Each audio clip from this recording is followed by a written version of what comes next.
qrammatik şəkilçi. Leksik şəkilçiyə biz deyirik söz düzəldici şəkilçi.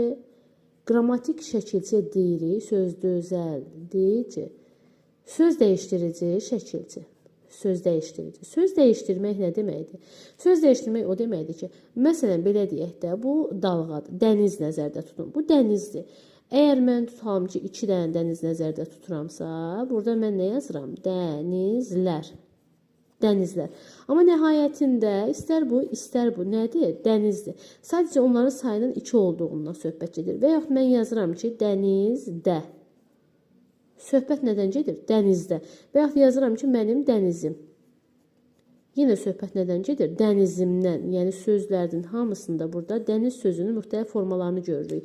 Amma mən artıq tutalım desəm sizə ki, tutalım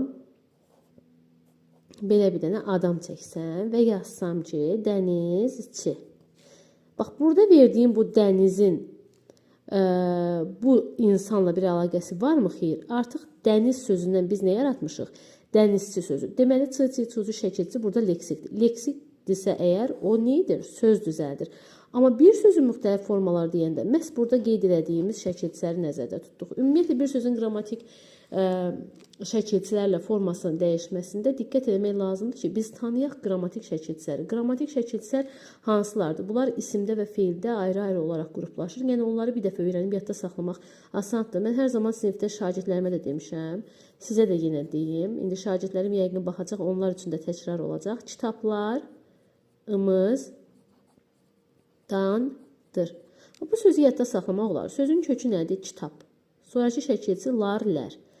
Larlər şəkilçisi ismin nə şəkilçisidir? Cəm şəkilçisi. Imız birinci şəxsin cəminin nə şəkilçisidir? Mənsubiyyət. Dan çıxışlı xal şəkilçisi. Dır şəxs və yaxud da xəbərli şəkilçisi. Deməli, biz bilirik ki, ismə məxsus olan bu 4 qrammatik şəkilçinin bir-bir sözə artılma ardıcıllığı necədir? Larlər, yəni cəm şəkilçisi, üstəgəl mənsubiyyət şəkilçisi, üstəgəl hal şəkilçisi, üstəgəl şəxs xəbərli şəkilçisi və bunların hər biri isimdə olan bu 4 şəkilçinin hər biri qrammatik şəkilçidir. Bunu da yadda saxlamaq lazımdır. Deməli, bir sözün, bunu mən sizə niyə izah elədim? Bir sözün müxtəlif formaları ilə eyni kökü sözləri qarışdırmaq olmaz. Bir sıra yazacağım yenə bura. Elə gül ismini götürək. Gül, güldan, gülçü, gülüş, güldür,